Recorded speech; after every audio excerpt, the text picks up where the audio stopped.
Et ce que je vais vous dire actuellement va être choquant. Si personne n'a été riche dans votre famille, personne. Donc quand vous faites l'histoire, c'est... Vous dites que qui était riche? On dit, bon, je ne me souviens pas qu'il y a eu un riche. Nous tous, on était pauvres. Comment nous tous? Papa faisait quoi? Mais papa est mort pauvre, non, je ne sais pas. Maman, non, maman est décédée parce qu'elle était à l'hôpital, il manquait 5 000. Elle est morte. Le père de maman, non, lui alors c'était trop grave. Il est mort même. La mort l'a même sauvé de la famine. Est-ce qu'il y a des oncles qui sont riches? Personne n'est riche. C'est trop grave pour vous. Vous avez réussi à faire l'arbre. Maintenant, essayez de connaître leur histoire. Leur histoire, ce n'est pas de connaître toute leur vie, c'est d'avoir les éléments clés, les éléments marquants. Mon père, quels sont les éléments marquants de sa vie? Mon père est né quand? Mon père à quel âge? Il a grandi où? Quelles sont les études que mon père a eu à mener? Quels sont les travaux que mon père a eu à faire? Quelles sont les difficultés que mon père a rencontrées durant son parcours? Comment est-ce que mon père s'est marié? Pourquoi est-ce qu'il s'est marié avec ma mère? Dans quel contexte? Est-ce que c'était le premier choix, le deuxième choix, le choix par défaut, l'obligation, l'entente entre deux familles? Il faut savoir le contexte dans lequel vos parents se sont mariés. S'ils se sont même mariés, comment est-ce que ça s'est déroulé? Qu'est-ce que votre père fait aujourd'hui? Si votre père est déjà décédé, il est décédé des suites de quoi? Pareil avec votre grand-père, pareil avec votre arrière-grand-père, du moins du maximum que vous pouvez, côté paternel et côté maternel. Vous allez aller plus loin au niveau de vos oncles, au niveau de vos frères, au niveau de vos sœurs. Donc on le fait avec les ascendants, c'est-à-dire ceux qui sont venus avant. Les descendants, vous le faites aussi avec vos enfants. Les collatéraux, c'est-à-dire vos frères, vos sœurs, vos oncles, ainsi de suite. Vous devez savoir pourquoi on vous a donné le nom que vous avez actuellement. C'est extrêmement important. On vous a donné ce nom, pourquoi? Mais ce qu'il faut savoir, c'est que votre nom a une influence dans le business. Très, très importante. Donc, savoir d'où vient votre nom est très important. Quand je vous demande de savoir l'histoire des membres de votre famille, c'est de savoir aussi, est-ce que dans votre famille, il y avait des riches? Est-ce qu'il y a des gens qui se sont enrichis dans votre famille? Et ce que je vais vous dire actuellement va être choquant. Si personne n'a été riche dans votre famille, personne. Donc, quand vous faites l'histoire, c'est... Vous dites que qui était riche? On dit, bon, je ne me souviens pas qu'il y a eu un riche. Nous tous, on était pauvres. Comment nous tous? Papa faisait quoi? Mais papa est mort pauvre, non, je ne sais pas. Maman, non, maman est décédée parce qu'elle était à l'hôpital, il manquait 5 000. Elle est morte. Le père de maman, non, lui alors c'était trop grave. Il est mort même... La mort l'a même sauvé de la famine. Est-ce qu'il y a des oncles qui sont riches? Personne n'est riche. C'est trop grave pour vous. C'est trop grave. C'est trop grave. C'est trop grave pourquoi? Parce qu'on appelle ça des héritages transgénérationnels. Et quand vous avez un héritage transgénérationnel, pour changer ça, ça va se faire dans une douleur extrême. Si c'est par vous que ça doit venir la richesse, vous allez énormément souffrir. Énormément.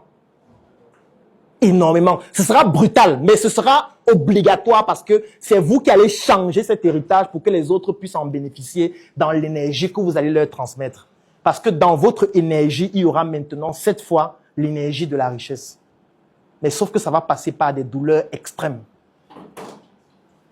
Si personne n'a été riche dans votre famille, quand on va parler de l'aspect business tout à l'heure, je vais vous donner quelques conseils de mon avis, de ce qu'on pourrait faire.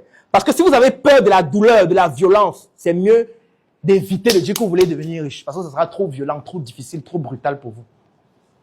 Qu'importe votre degré d'intelligence, vos compétences et tout, vous allez faire face à des obstacles tellement violents que vous allez toujours vous dire, mais attends, pourquoi le monde est contre moi? Non, le monde n'est pas contre toi. Tu draines un héritage transgénérationnel. Pour le rompre, ça sera violent. Tu ne peux pas rompre un héritage de toute ta famille aussi facilement. C'est pas possible. Juste parce que tu es intelligent, ça ne suffit pas. Juste parce qu'on t'a donné de l'argent, tout l'argent là va partir. Donc, c'est très important de connaître l'histoire de sa famille. Maintenant, si tu fais l'histoire de ta famille, on te dit qu'il y a eu des riches. La première question que tu dois poser, c'est ils sont devenus riches dans quel domaine d'activité? Dans quel secteur d'activité? C'est très important de le savoir. Parce qu'en fonction des domaines dans lesquels les membres de ta famille se sont enrichis, ça te transmet une forme d'énergie qui te rend plus apte à t'enrichir dans ces mêmes domaines. Ça ne veut pas dire que tu ne peux pas te développer dans d'autres, mais tu auras plus de prédisposition de pouvoir t'en sortir dans ces domaines-là par rapport à d'autres. C'est pour ça qu'il y a une étude anthropologique qu'on a menée au Cameroun qui montre que, en fonction des régions, il y a des secteurs d'activité dans lesquels les ressortissants de certaines régions sont plus forts que d'autres. On est d'accord? Pourquoi lorsqu'on parle des bassins, on dit toujours le droit, qui marche toujours avec un stylo en main et le thème? Pourquoi? Ça ne vient pas de nulle part. Hein? Ça ne vient pas de nulle part. Moi, la plupart des avocats que je connais qui sont très performants sont bassins, et ce n'est pas un hasard. C'est une forme d'héritage transgénérationnel qui est en train de se transmettre de génération en génération. Et dans toutes les régions, c'est pareil. Il y a des régions où les gens aiment l'administration. Et pour lui, s'il ne travaille pas dans l'administration, il a raté sa vie. Et toute sa famille sait qu'il a raté sa vie.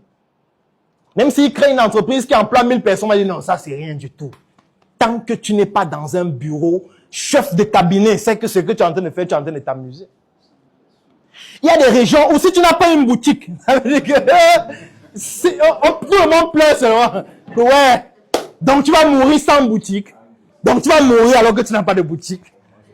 Il y a des régions où quand tu n'as pas construit, même si tu as créé quoi, tant que tu n'as pas construit, ça veut dire que tu n'as rien fait de ta vie. Parce que la construction de sa maison qui va devenir sa cellule en location, c'est comme un héritage transgénérationnel que tout le monde doit accomplir. Mais le problème, c'est que si toi, tu ne connais donc pas l'héritage transgénérationnel de ta famille, comment tu fais pour choisir l'activité que tu vas mener? Tu seras en conflit tout le temps, sans même le comprendre, sans même le savoir. En conflit déjà avec toi-même, parce que ton énergie ne sera pas en accord avec ce que tu fais. Donc du coup, même ta propre énergie va t'empêcher d'exceller dans ce que tu fais. Mais tu seras encore avec des vents violents qui vont faire face à toi parce que tu vas te retrouver dans un domaine qui ne correspond pas à l'énergie que tu as. Parce que tu n'as pas recherché avant quels sont les domaines dans lesquels je vais être plus performant. Est-ce que jusque-là on comprend?